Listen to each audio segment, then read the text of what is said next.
And with that, it's my absolute pleasure today to introduce to you Lisa Abbott Moore. Lisa is a dual certified American and Canadian speech language pathologist whose 28 years of practice spans working in the NICU to the geriatric population. She has worked internationally to provide teaching and services in Brazil, Romania, Ghana, and Cambodia. Her love of the arts began as a child and included dance, singing, theater, jewelry making, felting, and painting. Over the years, she has combined the arts with her practice as an SLP to increase the connections she makes with her clients. Having also always had a strong level of spiritual integrity, she trained as an intuitive counselor and has been learning and practicing the Celtic earth-based healing arts for the past 10 years.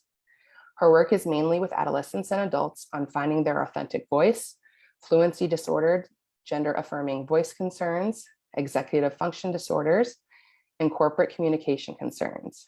Lisa teaches a structured yet flexible type of art lessons that humans at all levels of skill and abilities can access. She is passionate about using art for social change and to express thoughts and ideas. So please take it away, Lisa, and I'll spotlight you so you can have the floor. Thank you. Thank you so much. And thanks You're very welcome for having me share this information today. I hope it will be useful. My pronouns are she, her. I am in recovery from CPTSD, anxiety, substance abuse, infant loss, childhood trauma, and disordered eating. I would like to acknowledge or provide a land acknowledgement for the unceded, unsurrendered territory of the Anishinaabe Algonquin Nation. And yeah, thanks so much. I'm going to attempt to share my screen. So I thought to put a picture of my why here. I have many whys. I was an only child. I grew up in the deep South. Was also adopted, not that that matters, but it is part of my story. And the next door neighbor, David, was like my brother. He was born 9 days after me. We grew up thick and thin together. And at around age 4 or 5, when there was a lot of talking happening, I would translate for him. He had, I didn't know at the time, but a severe phonological and articulation disorder. So I believe that that planted the seeds for me to be a speech pathologist in this profession that chose me. And I've been very blessed to work with many, many wonderful people along my journey. Today, we're going to talk about executive function.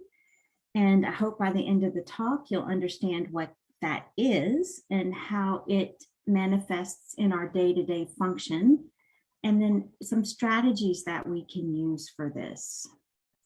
I've tried to put a little bit of artwork here and there just to ease the flow and make it a little more useful. This is another why, and I'll give a little explanation. One thing I do with clients, and I should go back and say that for the past maybe, oh my gosh, that's not true. It's been the entire time. It's been the entire almost 29 years. I've worked with clients that have had a severe or mild brain injury or concussion. And that's how my interest in executive function came to be. And I have a difficulty myself with executive function. So one thing I do with my clients is to break things up into chunks and to summarize each little chunk. So I'm going to placed some pictures of my whys in between. And this is just some of my family fun. Okay, so let's talk just briefly about the brain. And you may have heard the words executive function when it comes to diagnosis or labels such as ADHD, ADD, these types of things. These are issues that happen in the frontal lobe. Different lobes of the brain have different functions. And So for instance, the occipital lobe is more for vision, and the cerebellum has to do with our balance, but the frontal lobe does a lot for us. And we think about impulse control, flexibility, attention focus, many, many things in this lobe. And the difficulty that I notice and that my clients will share is this is invisible. So the clients I see are on the spectrum of abilities. So some are very high functioning professionals, lawyers, administrators, people that have to multitask all the time. And then, some that are slow to recover and really are quite impaired. But the frustration of those that are higher in the ability quotient is that, it's invisible. People often don't know the struggles that these clients have. And I posit, of course, that we know addiction and mental health issues, it does affect our brain, and substances are not good for our brain. And so people in recovery often have the same difficulties recovering from this process, similar to the clients that I see that have had concussion and or brain injury. So this is just another slide that talks about all the different things that our frontal lobes do and all the different things that we need for executive function. So to summarize what we talked about the brain, we talked about the frontal lobes and how they really house where our executive function is. And then some of the different things we touched on, impulse control, mental flexibility, memory, attention and focus, all of those things are executive function related. I want to say that many of my clients, and I have experienced this myself, have difficulty with task initiation. So I'm not sure if that would resonate for anyone here, but this is like the laundry is just too much, or I can't start dinner. I can't brush my teeth. There's a lot of difficulty with task initiation. And I noticed that when people get started, or they have the little clues in place to get them going, as they warm up, the brain is experiencing this warm-up effect, and it's much easier for them. But that initiation of the task feels like you're or what they have told me is like it feels like you have 100-pound weight. So I included here a checklist, and I put the link because, and I want to clarify that this is a checklist I use with my clients that have had brain injury or concussion, but it is not etiology specific. For instance, I have a woman who's has Lyme disease. I've had people that have addiction. People, it doesn't matter if it was a blow to the head. The etiology is not important. So I don't want people to get caught up in oh, it's only for people that have a brain injury. But you can take this checklist on your own, just for fun, and it gives you a better idea of how a speech pathologist works on these skills. So for the basic clarification, we're concerned because I guess I should clarify also, I'm not a psychologist, I'm not a social worker, I'm not doing therapy on those types of things. The therapeutic intervention that I do is directly related to communication, but there are so many underlying factors that are important for communication. And the top ones are listening or auditory comprehension. That's not really how you hear, but it's how you take the sound in, recognize it, and be able to process it and and understand a message. Speaking, and again, not really the speech part of it, but how your thoughts and ideas are put into words. Reading comprehension, written expression, social language, and then there's this foundation of thinking skills that we need to have. So we need to be able to get the main idea of a message that's being communicated. We need to filter out irrelevant information to get that type of message. And if you look, it's kind of small here, but if I go to the auditory comprehension information processing section, here are some of the things that my clients report they have difficulty with. I have trouble understanding long statements or complex statements. I misinterpret discussions. I have trouble shifting my attention from one speaker to the other or holding thoughts in my mind while I'm trying to talk or listen. This is a huge one for me myself. And I've had to teach myself to bite my tongue down. And I carry this little, I don't know if you can see where I can put it, that you can see it, this little tiny notebook around, and I'll talk about that a little bit more because I will jot things down so that I don't have to interrupt. It's that impulse, impulse control issue thing. And then you can go, of course, through here and take this yourself and just see. There's another great resource I like, and it's called Smart But Scattered, and it's for kids and parents, but you can go through there and take the checklist for yourself and then take the checklist for your kid. Very often, they do not jive. So this can cause a lot of tension and miscommunication in the family, and I think that's just an important resource to have under your belt. Okay, so another one of my whys. This is my son Liam with a little kitten. And again, to summarize what we just talked about, we talked about the tool called the Cabby. We talked about Smart But Scattered. I told you the main areas for executive function that I'm looking at in clients, which are listening, speaking, reading, writing, social interactions, and thinking skills. I will say too, to add to that, one of the most executive function demanding tasks a person can do is writing. So to get the thoughts and ideas organized in your head and on paper or computer requires a significant amount of executive function. So I often use that as a tool when I'm working with people.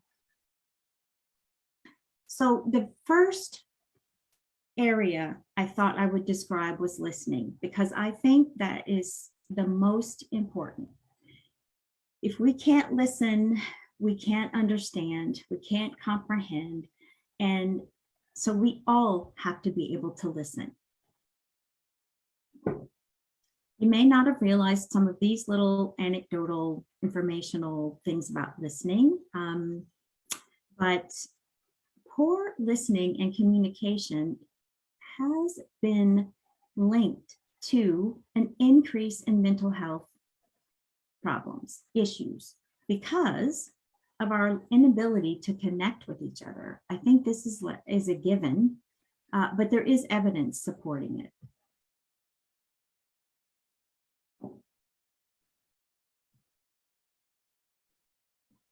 So some tips about listening that I like to share. When you're listening, think about listening with your whole body, not just your ears. So when I'm in a meeting, I'm listening with my eyes and my ears, but my body will shift based on who is talking.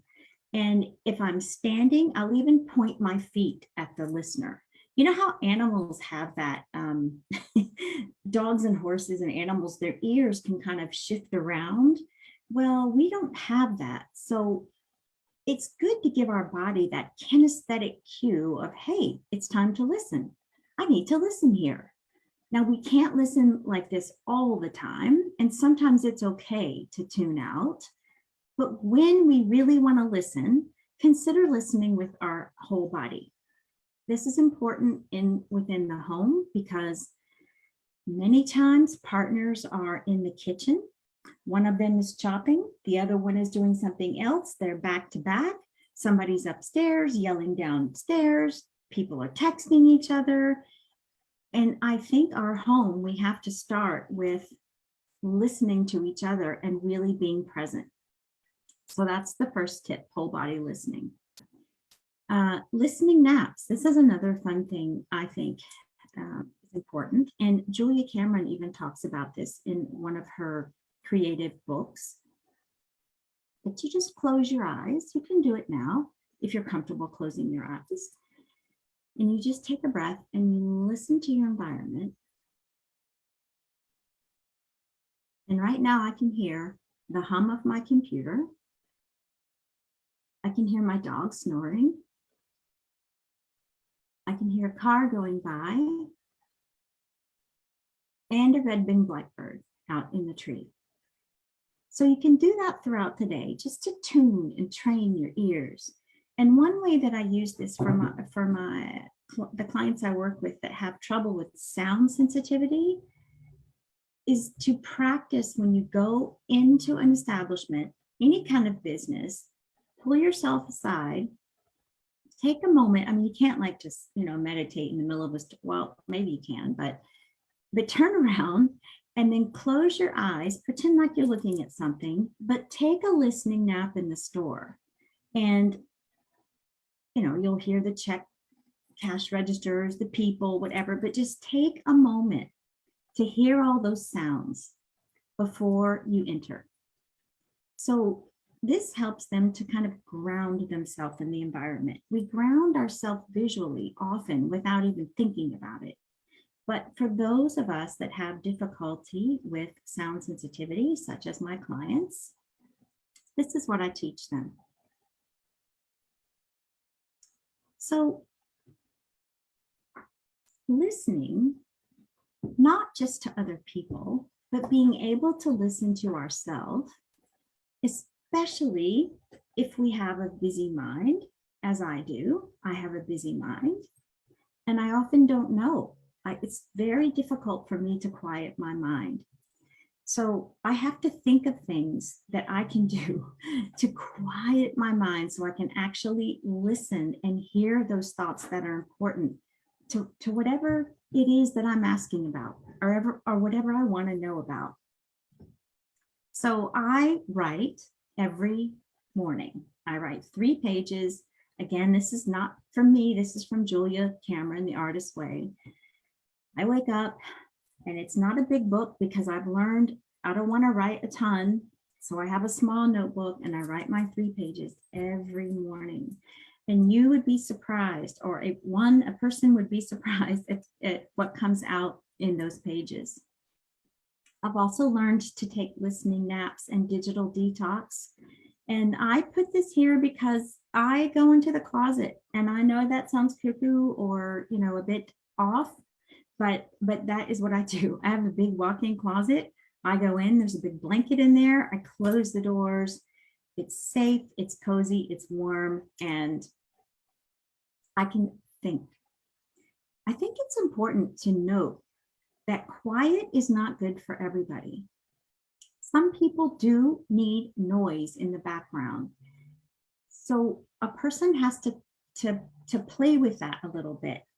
For some people, noise can be quite distracting. For other people, it's really helpful. But what I notice too is if you're a person that likes noise, to have something that's music that doesn't have words or nature sounds or something so that your brain doesn't have to try to compute those, that other message. And then active listening. And active listening starts simple. And then there's many steps we do for active listening, paraphrasing, and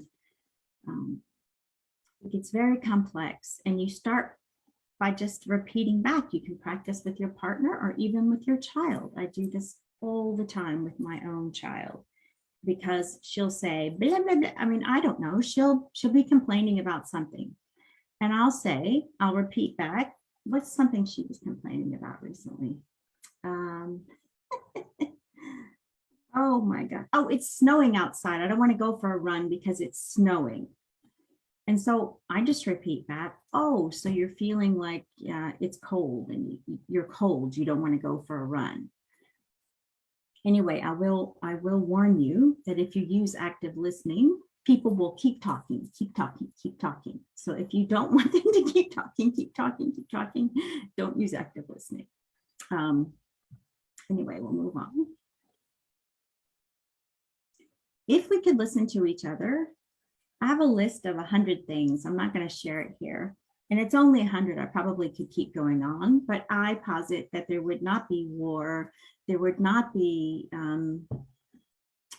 all this arguing that we have in the world if we could just actually listen to each other and meet each other halfway.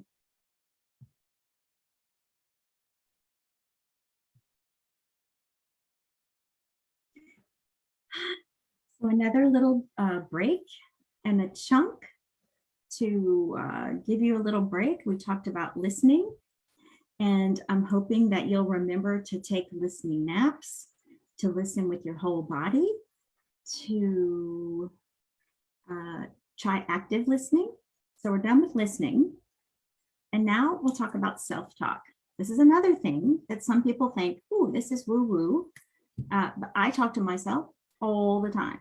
And some people, this is how they process information, is they have to do it verbally. And there's evidence to support it. Actually, there's quite a bit of evidence to support this. So I'll tell you how I use it in my practice. And maybe that can give you a bit of an idea. I put some research here. And it's just one study, but there are many, many studies. And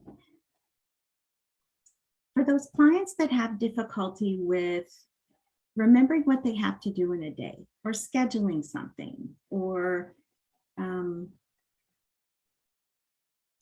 just those kinds of things. One of the tasks I'll have them do is to journal their day or their morning, or put it in a calendar, like have you write down a to-do list. And then in the morning when they wake up and they have their coffee, they read it out loud. Today, I have to go to the store, have a doctor's appointment, I have to drop off this person, I have to do this. And they read it out loud because they're listening, they're using their mouth. It's kind of multimodality. They're hearing themselves, they're reading it, and it helps that message sink in. Same thing at night. They'll have them read out what they did during the day. So today I did this, this, this, and this. Tomorrow I will do this, this, this, and this. You know how many moons ago, we used to ask each other for directions. I remember before the GPS came into play, which I believe is a blessing and a curse.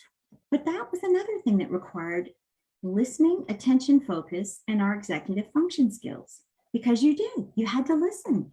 And somebody who's not good with directions like me, I had to write it down. And I had to say, well, let me repeat it back to you. Okay, so I'm going down this road. I'm going to take the second left, and then I'm going to take the first right, and I'm going to do this and this and this. And that required a lot of executive function.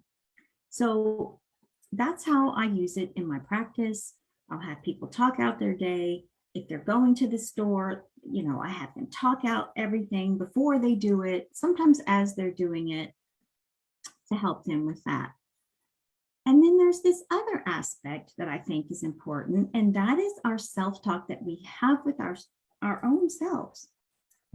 And you can see here how many thoughts we have in a day. That seems like such a high number, but even in a minute, 35 to 48 thoughts a minute. So it's interesting to me how many of those thoughts are worthwhile thoughts, ones we want to continue to focus our attention on, and how many of those thoughts are weeds. So if you don't know about a growth mindset, this is just one thing you can do to try to help with the self-talk so that we're not feeding the weeds. And this is a practice. This is something I have to do every day sometimes.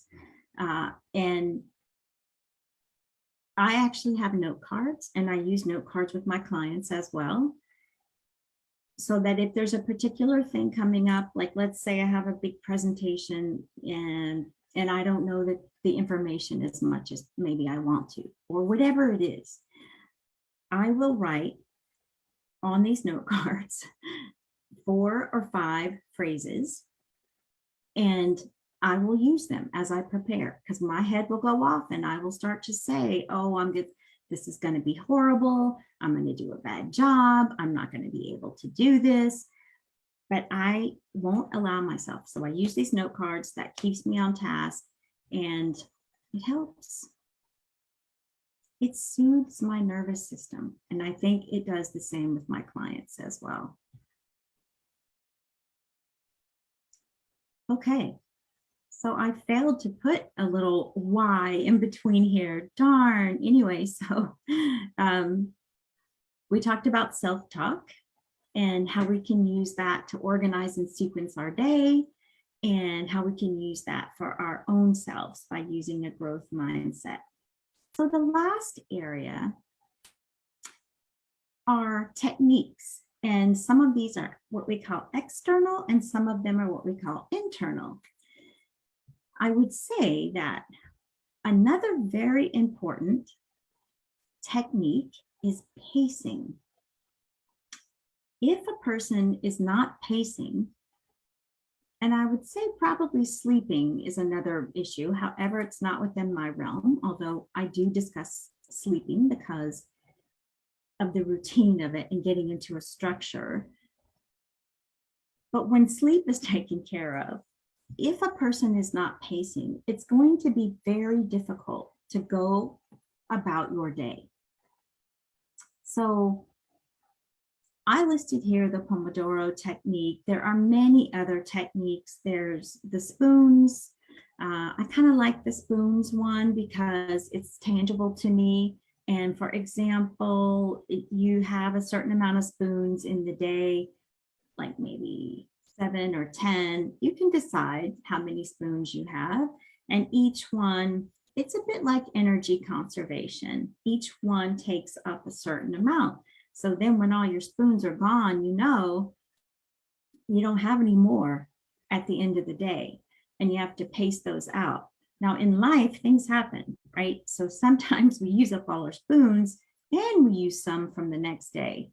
What's good for my clients to see is that, oh, okay, so I used 20 spoons on one day. No wonder it's taking me a day or two to recover or to get better from what just happened. So I think that having that understood, because I know in my own life, sometimes I think I should be 100% all the time, go, go, go. And I forget what I've done over the past few days or a week. And we do have to rest, you know, rest is important. As the Buddhists say, non-action is action. So, and the Pomodoro method is a little bit different, and it has to do with taking breaks. So if you're working throughout your day, you work for a certain amount of time. And again, you can tweak this to however you like this, but you maybe work for 45 minutes and you take a 15-minute break, and you just do that throughout the day so that your brain is being refueled and refreshed. Internal aids, the listening, self-talk, chunking and associations. One way I can think of that I do this is for clients that are going to the grocery store to make this easier for them. And so I'll have them make a list. Most people make a list, but I say, well, think about that for a minute and visualize your grocery store. And what's first? Usually produce, meat, dairy.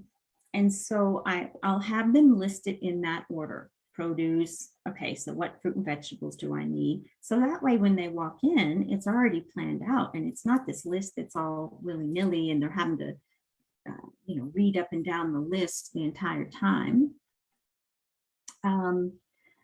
External aids. These are things like whiteboards, planners, timers. I think, I mentioned how some people have a difficult time getting started. That initiation of tasks can feel very onerous. And this is something that I've done, again, in my own family, but with my clients, because my kids will say, I don't want to change the sheets. That's going to take forever. It's going to take all day. And I say, well, let's time it and see. So I set the timer, they change the sheets.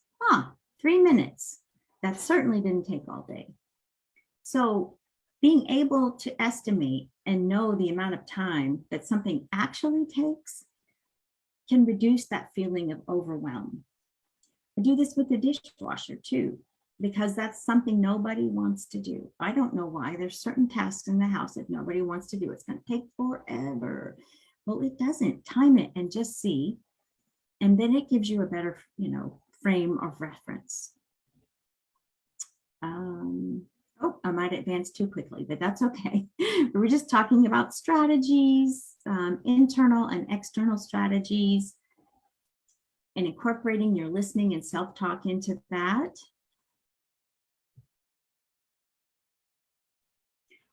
I'll just say that kids, I just listed some things here that are important for kids. Kids need pacing.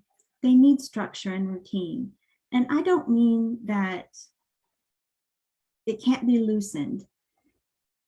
But in my experience with kids, they really do need to understand that one thing comes after the other. So if bedtime is at 8, but they know that they get snack, book, teeth brush, even if bedtime is late or later that night, still doing the same events in that order will help them to get to a routine for bedtime. This helps us too, to have a little routine for bedtime, because it's telling us how to wind down and what we need to do to wind down. I just would mention too, breaking things down into steps. This is super important for kids. It's very difficult for a child to understand, go clean your room. You have to give them go pick up your books. Here's how I used to do it. I'd write it on a sticky note. Pick up your books, and I'd give them the sticky note, and they run, pick up the books and bring it back. And then I'd give them the next sticky note, make your bed. And they go and they make the bed, and then they run back. So it's really important for kids to have more concrete information like that.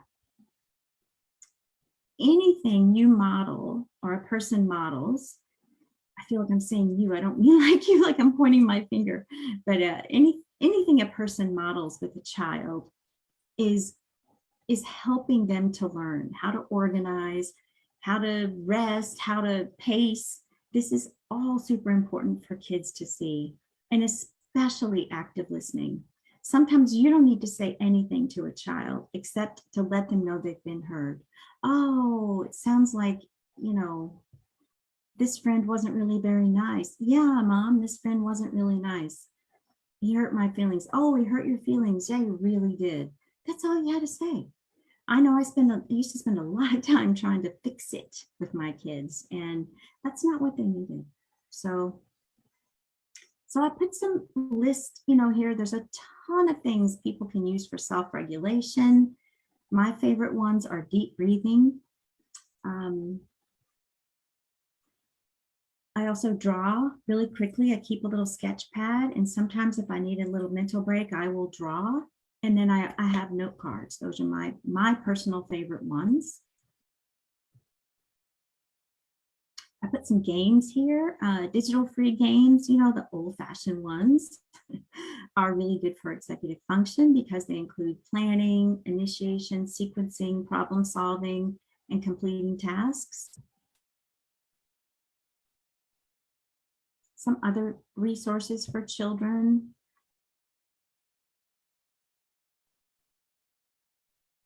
and just things for you to peruse.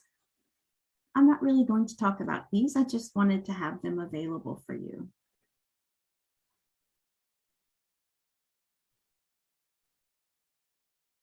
Yeah, so thank you so much for allowing me to share my information today. I hope it will be useful to someone.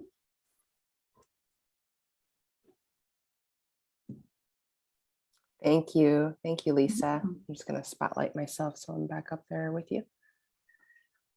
Wonderful. So much useful information in that presentation. I feel like you could have gone on for another hour so we could learn even more. I think it was really helpful. Lots of good information. I had written down a few things. One thing that came to my mind was, what do you recommend for people that might need these extra strategies or types of support and maybe the world isn't built for them? So I was thinking like needing maybe light music in certain places and you can't get that for whatever reason, or maybe wanting to take a listening nap and if the time doesn't permit, or needing note cards for a presentation and you're not allowed to use them or something like that. What would you recommend in those situations?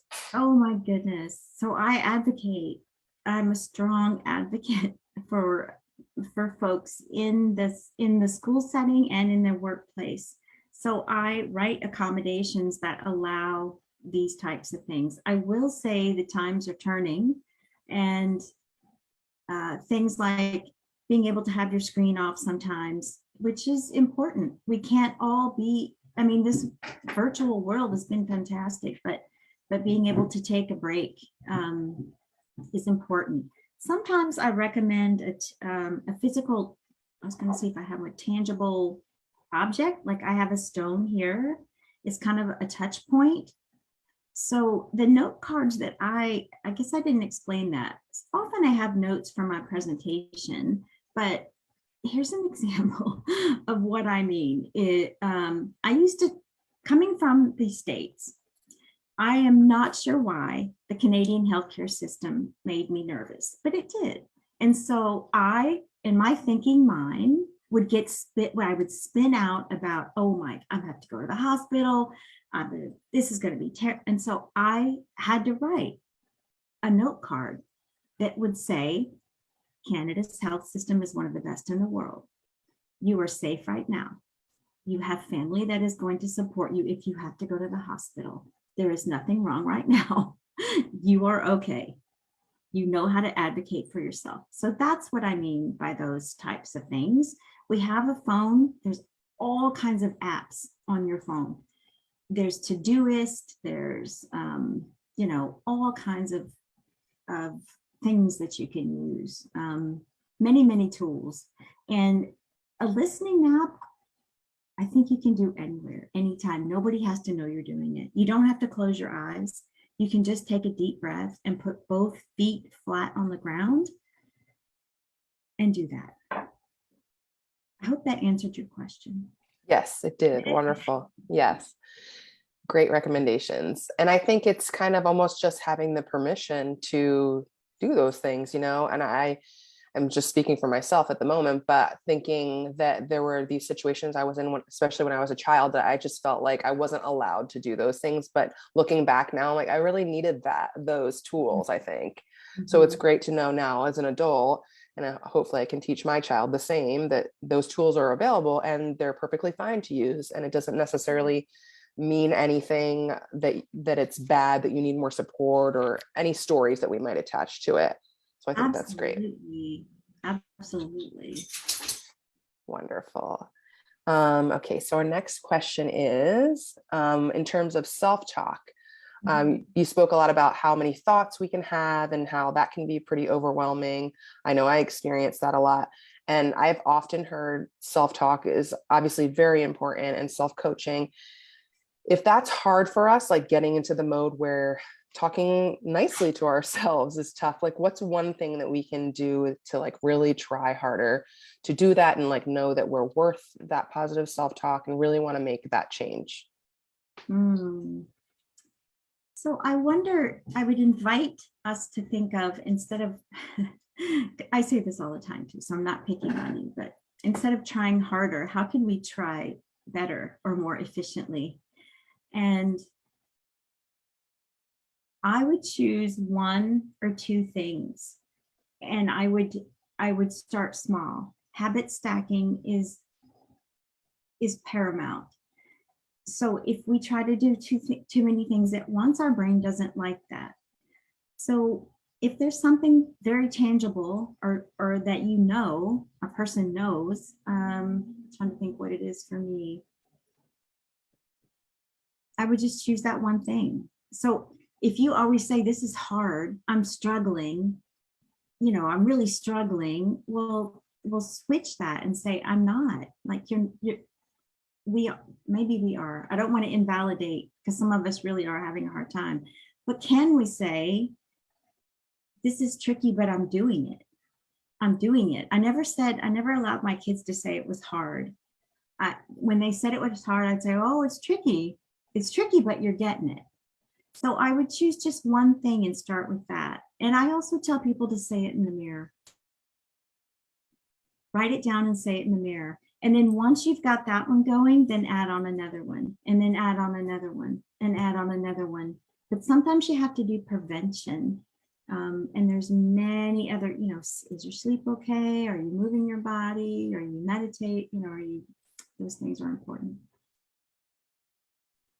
Yes, I totally agree. And I think that's such important advice. And I think it makes it seem more doable when you talk about breaking it down into maybe just considering one of the thoughts that we're having, and like, what is it, and how can we think of it in a different way and approach it differently. So I think that's great. Okay. Another question that came through was, can you speak a little bit more about the Pomodoro technique? Mm-hmm. Yeah, sure. You can certainly Google that. There's information about it. And it is a technique that is supposed to allow your brain to get into a working groove, and then you take a break to rest it. So I have to admit that some people don't like this particular type of strategy, because if we are different neurologically, sometimes I know for me, it takes me a while to actually get started and get focused. So the last thing I want to do is stop and rest my brain. So a person can tweak the amount of times, because we do, there is some research that states we need a warm-up effect. And with everything we do, I mean, kids need this when they're doing, sorry, that was my dog. Kids need this when they're, starting to work. As an artist, I need this. So, but it's essentially a time of work, a little time of break, work, break, work, break, so that you're pacing. And some people like it quite a lot for the work portion of their day. I do think it's important that we do have little breaks, even if those breaks are 5 to 8 minutes, because, like if you have a cat, I always say, every time your cat stretches, you should stretch. And so, like I'm feeling like I need to stretch right now, but that's what that is. And you can take some time and figure out what your patterns are. It's better to work efficiently too. Some of us are night owls. Some of us, sometimes I do my best thinking between 3 a.m. and 9 a.m., but not everybody does. So that can also help in our planning and pacing. Yes, that makes total sense. And I think and I know I'm just speaking for myself at the moment, but I feel like it's another way that I brought up thinking we shouldn't take breaks. Like I need to be working 8 hours a day, or only having a lunch break, or like the allotted time that you get to take a break, and not thinking of it like it's going to help me function better and help me work more efficiently. Like you said, if I were to take more small breaks and break up the work differently. So I think it's really kind of changing how I learned how to work growing up. And saying that about lunch, I'm one that I have to literally force myself to sit separately and take 15 minutes. But I will tell you, when I am pacing and doing like I should, even though sometimes it feels painful to me, I get so much more done. I really do. So I think that that's important for us to know. We can't go. Right. And I think another important thing to remember is that these strategies are supposed to help us achieve more, but also take care of ourselves.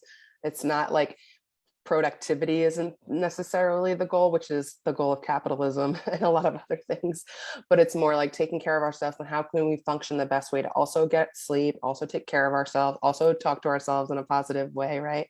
So I think that's so important. Awesome. Let me see what's next. So I know in one slide you spoke about different ways to build different systems, color coding things, keeping things organized in that type of way. Can you speak about what's worked best for you or maybe some of your clients in those little system type ways that maybe hacks that we can do ourselves in order to get ourselves more organized? I'm going to mention two things. I'm so glad you asked that because I forgot. And two things that I think are amazing. And the Fly Lady is one. So you can Google her, the Fly Lady. And this woman I'm in love with. Like, I just think she is amazing. And she starts again with habit stacking, like really, really small. And this is mostly for the home, but this is one area that I can feel completely overwhelmed and I just won't do anything because I think I just can't start. So the Fly Lady starts with the first thing I think is shine your sink. So every night, everything has to be out of your sink. She said, literally, if you just take the dishes out and put them on the counter and you wash your sink, that's what you do. And so you do that for a week. And then the next thing you add something else on, and then you add something else on. And oh my gosh, does it ever work? You never worry about doing big things at big time, big times, incorporating things into time, like, when you turn the shower on or you're waiting for a bath, when the water is getting to the right temperature. She does what's called a swish and swipe. So you clean the sink, you clean there. I mean, it takes like 3 minutes and then you're done. So you use time like that efficiently. And so Fly Lady, that's one. And then there's another woman called Cassandra Arison, Aarssen. When I found out about her, this helped me so much because I kept trying to organize the way I thought everybody else, I'm supposed to do it this way because everybody else does it this way. But she has this little quiz and it says, what kind of clutter bug are you? And so you go in and you realize, like, I'm not a detailed, I don't want everything labeled and, I don't want that. Like, I want a basket with my medicine in it. I want a basket with my, so it tells you what kind of clutter bug you are. And then this helps you to organize better. So those are the two main things that help. And then a whiteboard. We all use our phones and that's great, but I make so many errors, or I was making so many errors because if I put it in my phone, it's gone. I do not know it unless I open it and look at it that day. If it's on the whiteboard, I have the whole month there and I can see it. Plus I've had to write it. So it's another multimodality. It's kind of old fashioned, but it's a checks and balances system. So those are the main things, I think. That's wonderful. Yes, I just wrote those two down for myself as well. So thank you. And we did get a comment come through. A viewer said, I use Fly Lady. A shiny sink is a behavioral momentum. I use a 15-minute timer and work in blocks. And every fourth cycle, I force myself to sit, feet up, and drink water. For highly non-preferred tasks, I tell myself just for 2 minutes, and then I'm started and I go longer. Yeah. So that's wonderful. Yeah. It's great. I love her. Yes. Okay. So I think this is our last question, unless anyone else has any. It came through on our Facebook feed. Just curious, are any of your clients hoarders? If so, have you had success with them? I have worked with clients that would be classified as hoarder. Yes. I think it depends on how you define success, because in what I do, again, think of it as, I'm working within my scope. So I'm not a psychologist or a social worker or, any kind of mental health expert. And there's a lot underlying that situation. So the folks that I have helped, I think of it as categorization, because we have to categorize.